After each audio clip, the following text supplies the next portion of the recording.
Hi you guys, so it's Jimmy Baby again, and today I'm going to bring you a new video on something that I have not posted since probably early last year. So here we go again. I'm going to provide you a new video on how to get rid of hiccups. So in case you don't know, hiccups are actually caused by spasms in your diaphragm, and the diaphragm itself is just like a muscle, and it's like fibrous tissue also.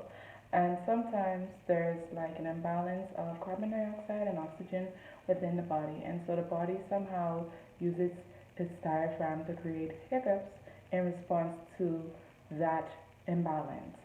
So I've learned that there's probably like 3 or 4 ways that you can get rid of that. And one is to drink a certain amount of water, another one is to hold your breath, and then another one is to eat like a tablespoon of sugar, and then another one is to just breathe in a bag. So there you have it, how to get rid of hiccups in a minute.